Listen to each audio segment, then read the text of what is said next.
conflito, eu até diria, mesmo se o Irã entrar no conflito contra Israel, Israel, a princípio, não enfrenta uma ameaça existencial ao ponto de precisar muito equipamento militar, etc. Militarmente do que qualquer um daqueles Exato. países ali. A Ucrânia é Mas diferente. mesmo o Irã tendo bomba atômica... Então, o Irã parece dominar o enriquecimento, a tecnologia de enriquecimento que a de gente urânio, não sabe se eles têm, né? mas é o primeiro passo. Depois você precisa colocar isso num míssil.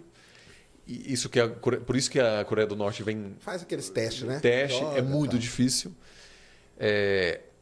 Então, sim, eu acho que assim, uma declaração de guerra oficial do Irã contra Israel pode sim ser uma ameaça existencial, mas a princípio, aquilo eu acho muito, muito difícil acontecer. Porque o Irã tem esses atores e ela pode lançar uma guerra por procuração por meio de Hamas e Hezbollah. Entendi. Então, Israel hoje não precisa constantemente de apoio externo, enquanto a Ucrânia não sobrevive sem apoio. E quando você olha quantos artigos saíram sobre a Ucrânia nos jornais europeus e americanos desde o dia 7 de outubro, a quantidade é muito pequena. Ou seja, eles estão perdendo e isso é ruim demais para eles. O grande drama é esse. Por quê? Porque a população precisa, que hoje é fortemente pró-Ucrânia, ela precisa ser lembrada constantemente de que tem um país aí que está... Tem que estar na mídia. Exato. Então, Então, basicamente, para a Ucrânia, o melhor seria um cessar-fogo imediato para dizer, não, já continuamos, estamos aqui. Então, pro Putin, a princípio, é bom, porque o melhor dos mundos para a Rússia seria que o Ocidente esquece da Ucrânia. O que eu acho difícil acontecer, porque é muito perto aí. E para muitos países, Polônia, Alemanha, há um medo de que se a Rússia ocupar toda a Ucrânia, ela pode depois olhar para outros países. Né? Mas, a princípio, é uma péssima notícia para a Ucrânia, sim, sem dúvida. E desses dois aí grandes conflitos atuais, qual que é, assim, o que... Porque, igual você falou, né? Israel ali, ela tem uma certa independência militar. Ela, vamos dizer, ela aguenta ali o tranco ali de tudo aqueles países ali. E a Ucrânia não, porque tem que ter toda essa ajuda e tudo. Até tem um problema lá da OTAN, que eu conversei até com o professor aqui, o pessoal falou, nós estamos vendo aqui o fundo do baú já. Nós já demos todas as armas para vocês e sim. O negócio está feio. Mas aí, qual desses dois aí que tipo o mundo dá mais atenção? Ele dá mais atenção ali para o conflito ali de Israel com o Hamas ou para da Ucrânia? Porque você falou, né, que desde o 7 de outubro não tem mais artigos saindo da Ucrânia. Sim. Então, tipo, vamos focar aqui que esse aqui é mais perigoso, assim? Então, olha, eu acho que o conflito entre Israel e Hamas mobiliza mais em função de tudo aquilo que a gente conversou. É o caso ideal para polarizar. Certo. Ninguém está indiferente. Aquilo tem de tudo, assim. É um caso quase como se fosse desenhado para gerar tensões. Mas, do ponto de vista geopolítico, eu me preocupo muito mais com a guerra na Ucrânia do que com a guerra envolvendo Israel e Hamas. Por quê? Porque ambas as guerras são terríveis do ponto de vista humanitário, terríveis. Mas a chance da atual guerra no Oriente Médio envolver duas grandes potências, e eu hoje considero as principais duas sendo os Estados Unidos e China, mas em função do seu arsenal, eu acho que a Rússia pode ser considerada uma também.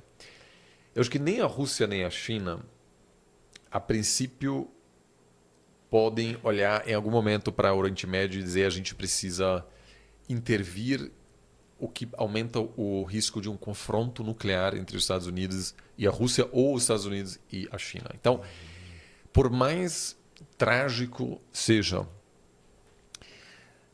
a princípio, e pode haver uma incursão, isso pode inflamar o mundo árabe, pode causar ataques terroristas, mas é sempre bom lembrar, um ataque terrorista, ele quer o caos, né? Ele quer o caos, mas assim, isso, o 11 de setembro, ele não terá ele não teve um impacto sistêmico, ele não levou à queda dos Estados Unidos ou a coisas assim. Então, ele chama muita atenção, mas não produz mudanças estruturais. Se a gente olha para a história humana, em alguns casos, ataques terroristas produzem grandes guerras. A Primeira Guerra Mundial começou com um ataque terrorista contra uma pessoa.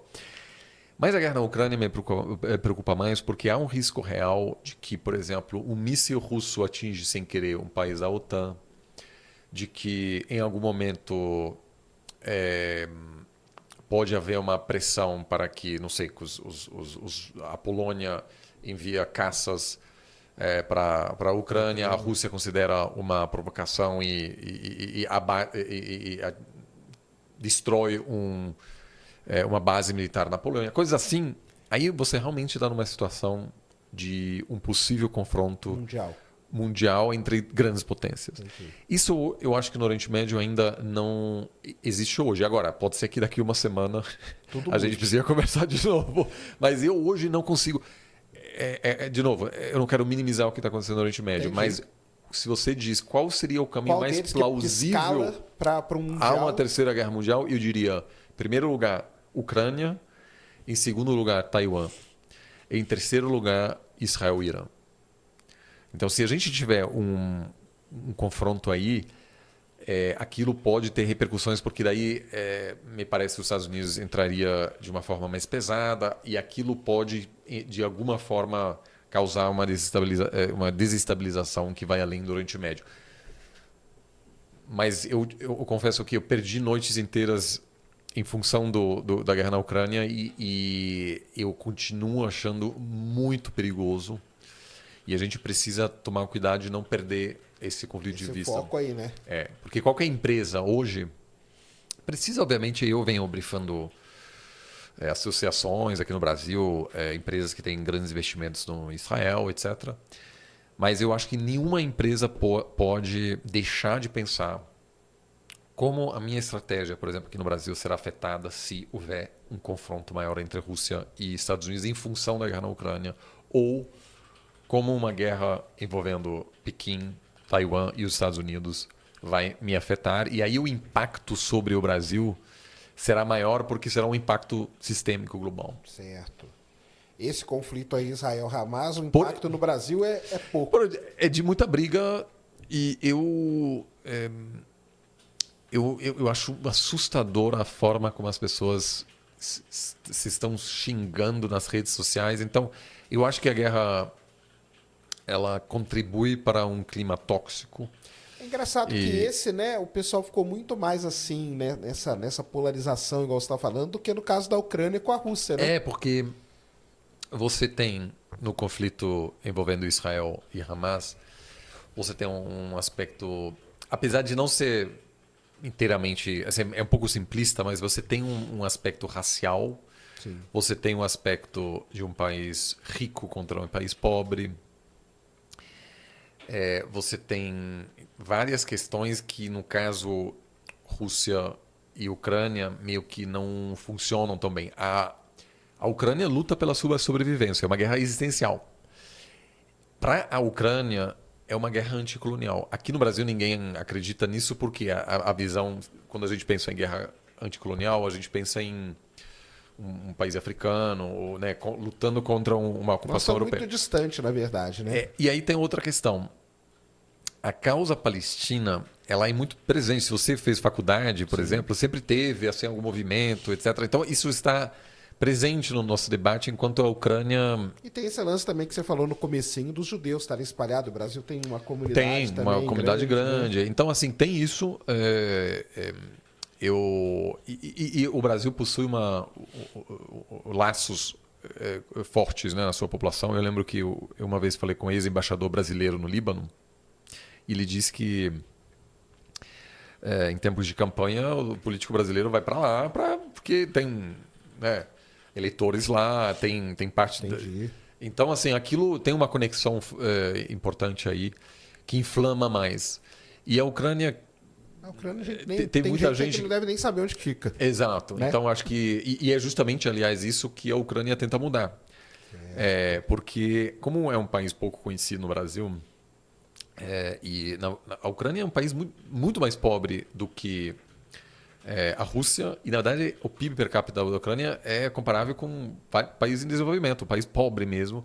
Então não tinha nem sequer uma rede diplomática aqui na América Latina. Ao longo dos últimos 2 anos, não.